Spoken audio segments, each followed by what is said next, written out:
Autoridade de Antiguidades de Israel descobriram os restos mortais de um animal de 1500 anos. Antiga Igreja Bizantina, nos arredores de Jerusalém. Uau! Olha só isso. Está começando a ganhar vida. Isso é inacreditável. Meu cérebro está explodindo. Agora mesmo.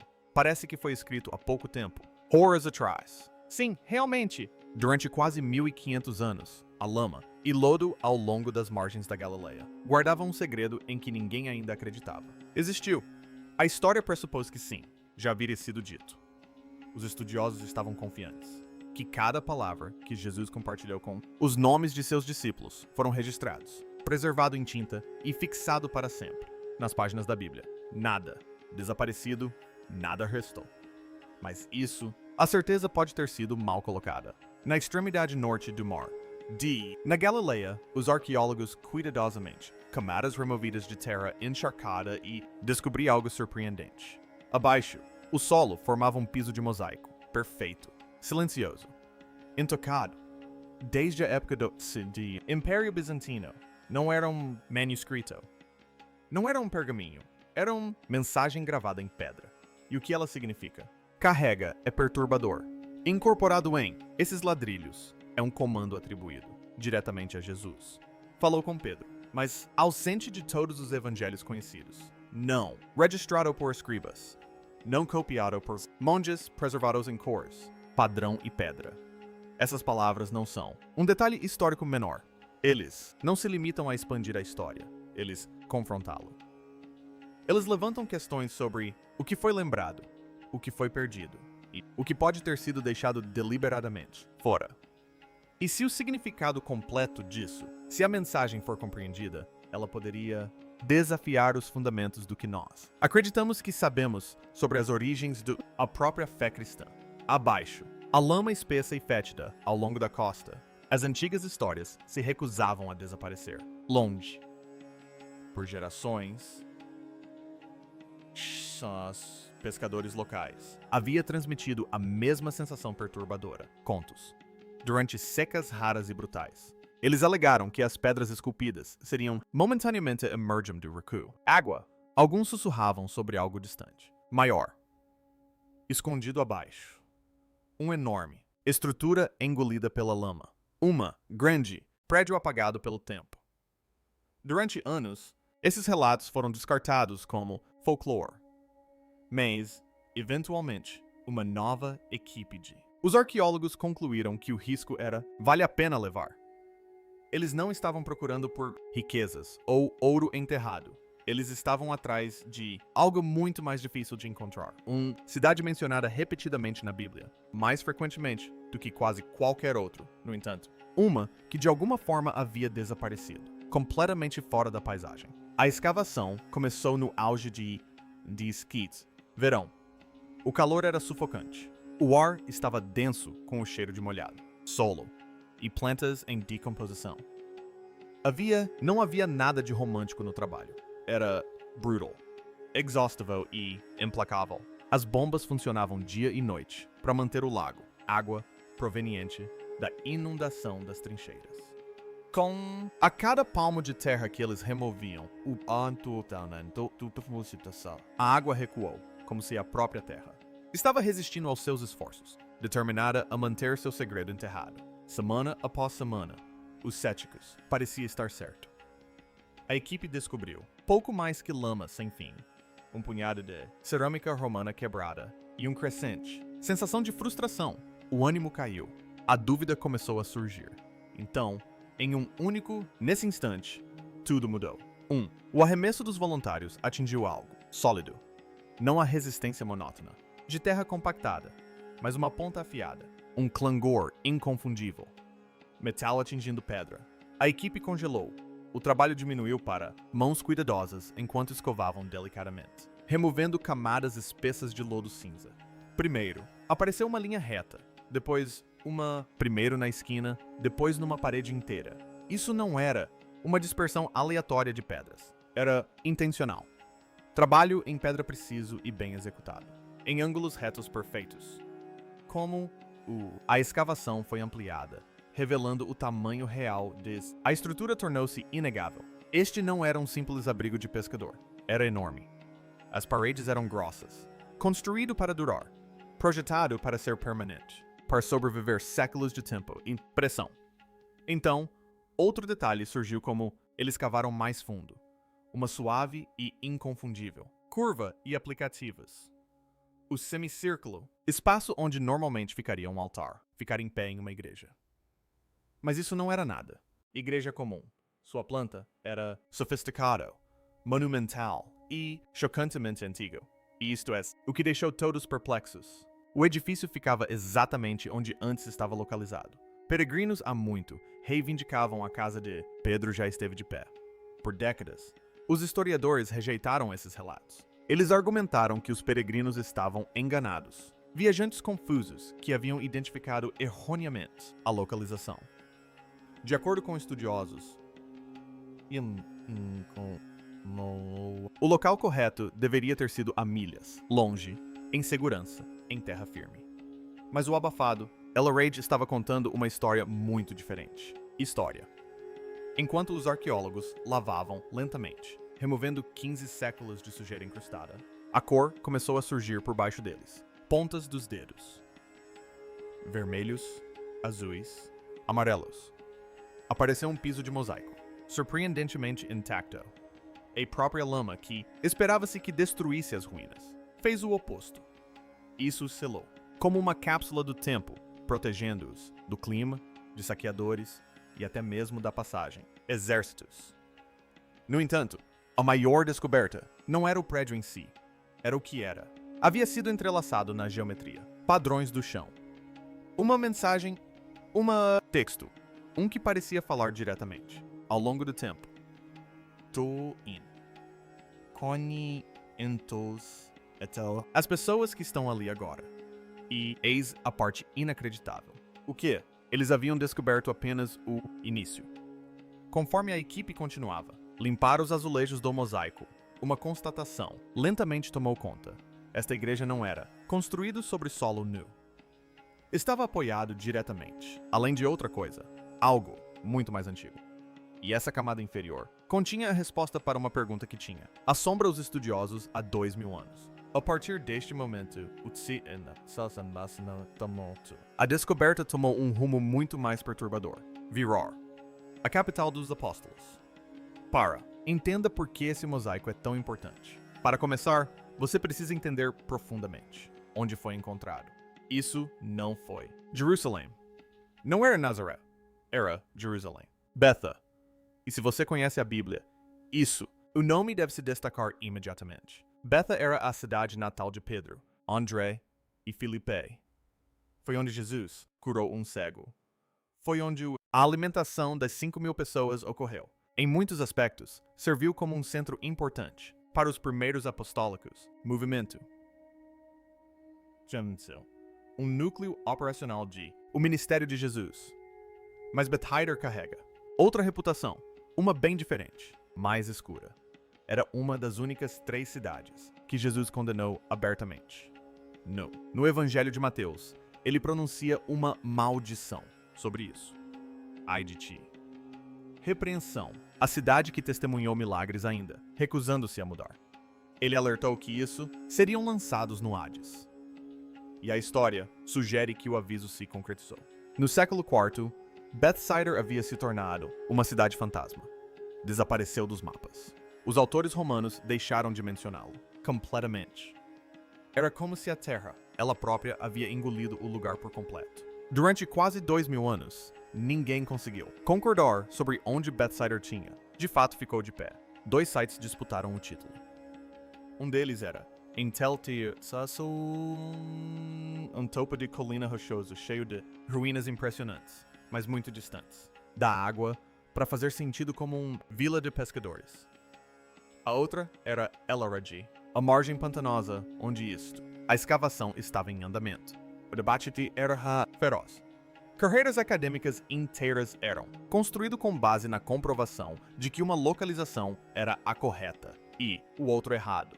Então a igreja foi descoberto e tudo mudou. Quando os arqueólogos escavaram abaixo, no piso de mosaico bizantino, eles encontraram uma camada de destruição. abaixo da igreja. Eram casas da época romana, não vilas de elite, não prédios governamentais, pescadores, casas. A equipe descobriu rede de chumbo, pesos, anzóis e moedas datadas. Até o primeiro século. Este foi o evidências que os estudiosos estavam esperando. Décadas para encontrar. Uma vila de pescadores, ativo exatamente durante os anos em que Jesus estava vivo. Era a prova definitiva. Mas lá foi mais uma reviravolta. Uma que fez a diferença. Descoberta ainda mais perturbadora. O jeito. Esta igreja foi construída, disseram. A história, não por coincidência, não de conveniência, mas também obsessão. Os construtores bizantinos, não. Coloquei esta igreja por acaso. A posição foi calculada, com cuidado extraordinário. Toda a basílica estava centrada, precisamente sobre os restos mortais de uma casa específica. E isso, imediatamente. Isso levanta uma questão importante. Por que isso? Ver? No mundo antigo, você não fazia isso. Construir uma igreja enorme sobre a casa de um pescador comum, a menos que aquele lugar tinha um significado profundo. Os arquitetos do século V foram para esforços notáveis para preservar isto. Localização exata. Eles construíram muros de proteção ao redor do original. Quarto, eles trataram o chão de terra do Casa Velha não como entulho, mas como algo sagrado. Cada detalhe aponta para a mesma conclusão.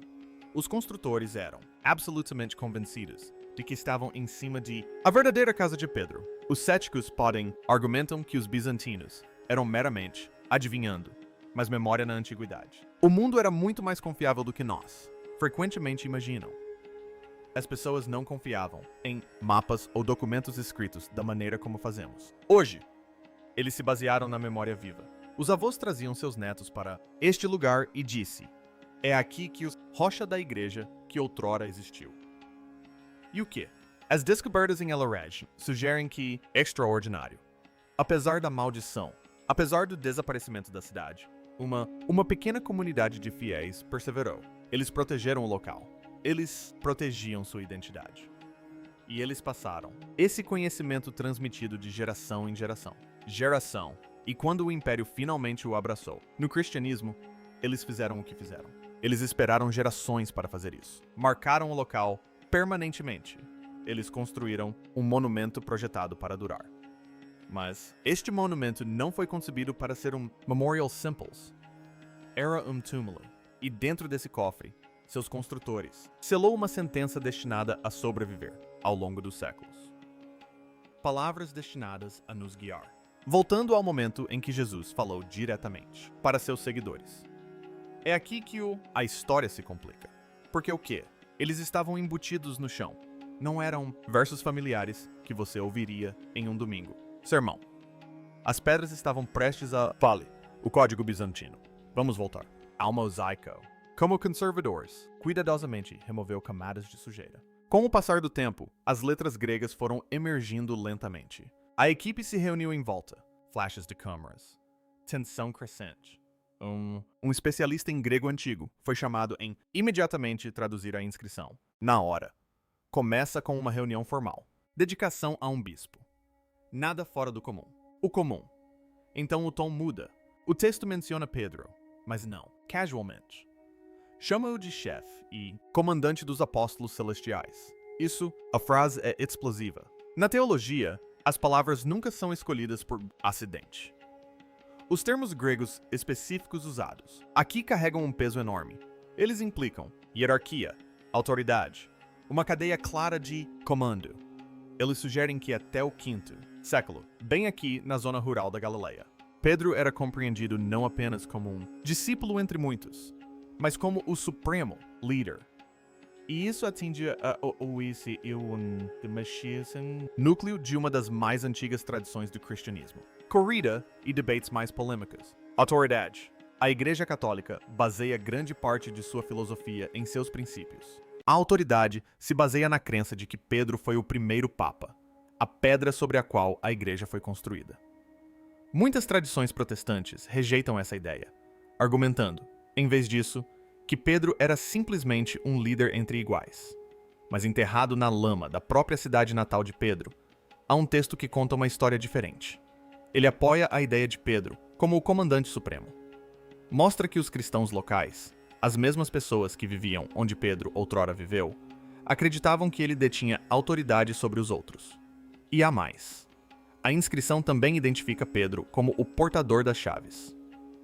Essa frase aponta diretamente para o momento em que Jesus teria lhe confiado as chaves do reino dos céus. Mas o mosaico não termina com essa passagem conhecida. E é aqui que a história toma um rumo verdadeiramente inesperado. A equipe logo percebeu que a inscrição não era apenas um bloco de texto. Estava dentro de um medalhão, uma moldura circular. E dentro dessa borda, quase invisíveis, havia letras menores e mais tênues. Eram difíceis de enxergar, como se séculos de passos as tivessem desgastado lentamente. Ou talvez tivessem sido esculpidas com leveza de propósito, para serem notadas apenas por aqueles que soubessem o que procurar. A olho nu, as palavras eram quase invisíveis. Então, os pesquisadores trouxeram equipamentos de imagem avançados. Scanners infravermelhos foram usados para enxergar através das camadas de sujeira e dos danos causados pelo tempo. Quando as imagens apareceram na tela, toda a tenda ficou em silêncio. O que eles estavam vendo era uma continuação da inscrição, uma citação escrita como discurso direto. Eram palavras atribuídas ao próprio Senhor, dirigidas diretamente ao seu discípulo. Igrejas antigas costumam exibir versículos bíblicos em suas paredes ou pisos.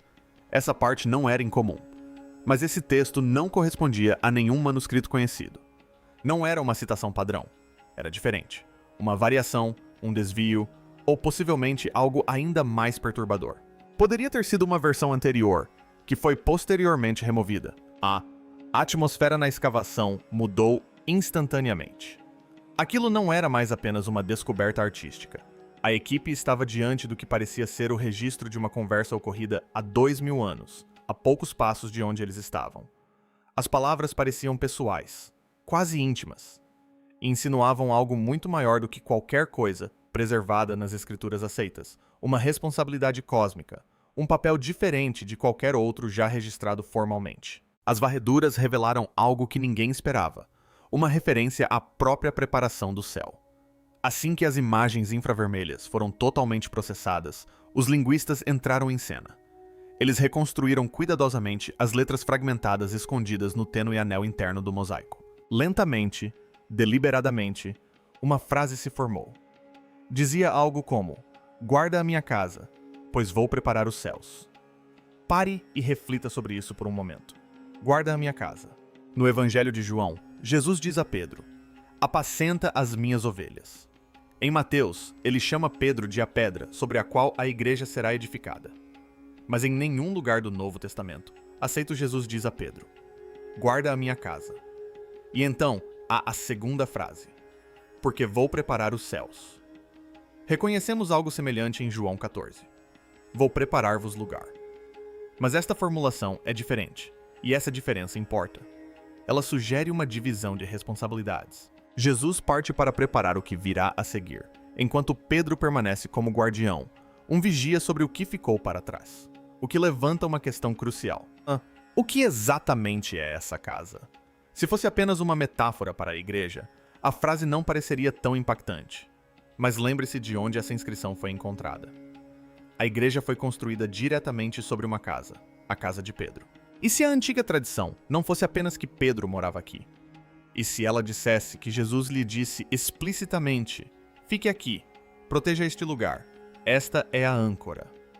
Essa ideia se alinha com o que os estudiosos chamam de ágria, ditados atribuídos a Jesus, que sobreviveram em tradições antigas, mas nunca entraram na Bíblia. Existem dezenas desses ditos. Alguns são estranhos, outros profundamente comoventes.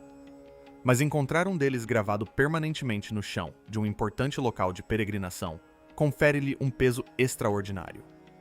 Não se tratava apenas de algo lembrado, mas sim de algo eternizado em pedra. Isso sugere que o povo de Betesda se lembrava de algo que os evangelistas optaram por não incluir. E a frase "guarda a minha casa" transforma completamente a nossa compreensão do papel de Pedro. Não o retrata como um administrador ou organizador. Apresenta-o como um guardião, um sentinela. Alguém destacado em vigilância. Mas protegendo de quê? É aí que começam as especulações mais profundas. Na crença cristã primitiva, nunca se presumiu que os lugares sagrados fossem pacíficos. Eram vistos como territórios disputados, campos de batalha, locais que se acreditava atrair resistência, onde forças invisíveis contra-atacavam com mais ferocidade. Segundo a tradição antiga, acreditava-se que os demônios desprezavam os lugares sagrados. Portanto, quando Jesus diz a Pedro para guardar a casa, isso pode não ter sido uma linguagem simbólica. Pode ter sido uma tarefa literal, que ia muito além da pregação ou da liderança. Um dever espiritual enraizado na proteção. Essa descoberta também faz algo mais. Ela reduz a distância entre a lenda e a realidade. Ela fundamenta a história. Ideias abstratas, como as chaves do paraíso, de repente tornam-se práticas, físicas. Afinal, existem chaves para trancar, destrancar e proteger lugares reais. Na verdade, o mosaico sugere que os primeiros crentes viam esse local exato, esse trecho específico de Costa Lamacenta, na Galileia, como nada menos que um posto avançado do paraíso na terra, uma embaixada. E Pedro não estava apenas ensinando ali. Ele foi deixado no comando. Aquele instruído a manter a posição até o retorno do mestre. Mas ainda há outra camada nessa história. Uma que vai além da história e adentra o misticismo. A ideia de preparar os céus. O que isso realmente significa? Parece menos uma metáfora e mais uma construção. Como se o próprio céu ainda não estivesse terminado. Como se, enquanto Pedro vigiava na terra, Cristo estivesse ativamente moldando o que viria a seguir. Construir, preparar, expandir a própria realidade. Essa é uma visão da vida após a morte, muito mais dinâmica e perturbadora do que a maioria das pessoas ouve em um sermão de domingo. A equipe entendeu imediatamente que estava lidando com algo perigoso em suas implicações. Essa única frase parecia fundir terra e céu, história e teologia, o mundo físico e o divino. Mas, como acontece com descobertas desse tipo, uma possibilidade ainda mais estranha começa a surgir. A peça final do quebra-cabeça pode não estar enterrada no solo. Pode estar escrita nas estrelas, o segredo final.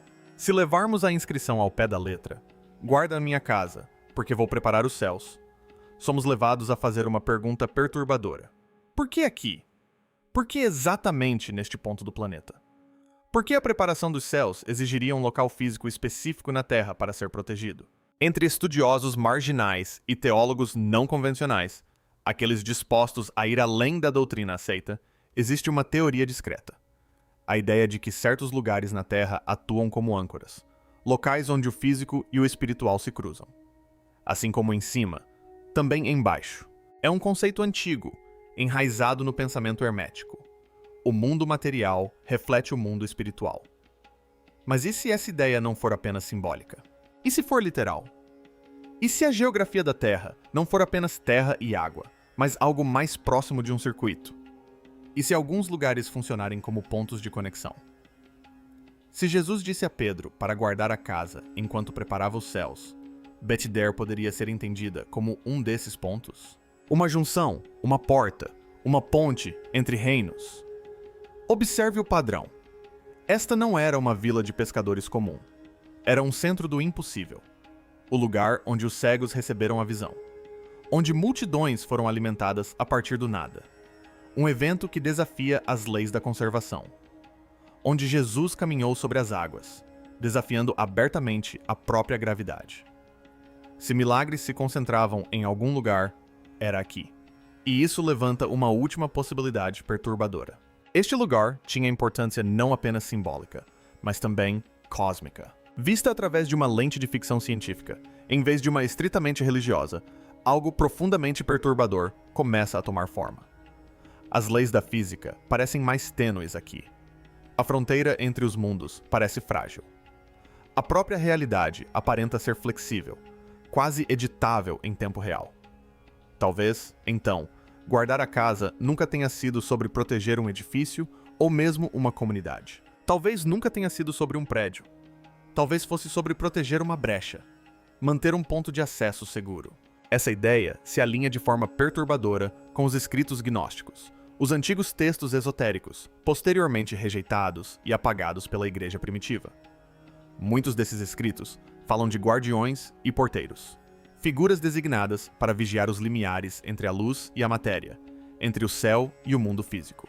O mosaico descoberto em Larage pode ser um fragmento remanescente daquela forma mais antiga e mística do cristianismo.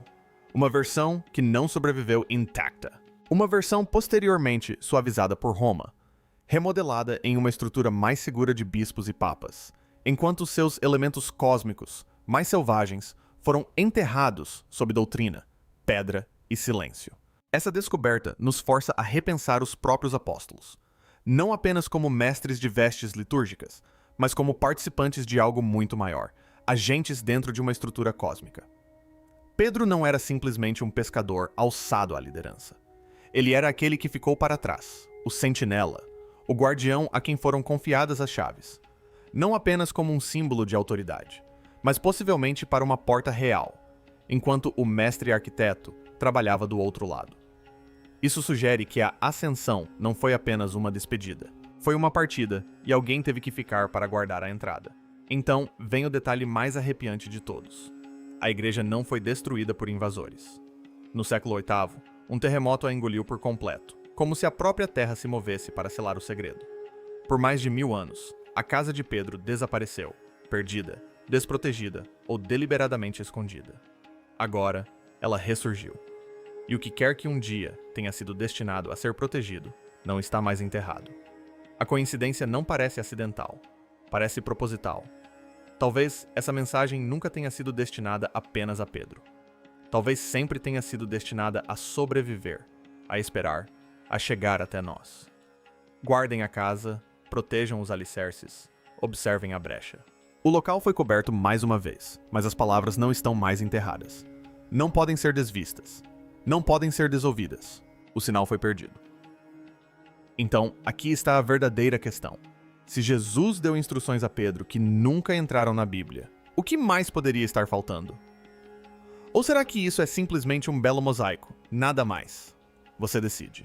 E se você quiser explorar mais história oculta e segredos esquecidos, não se esqueça de curtir e se inscrever.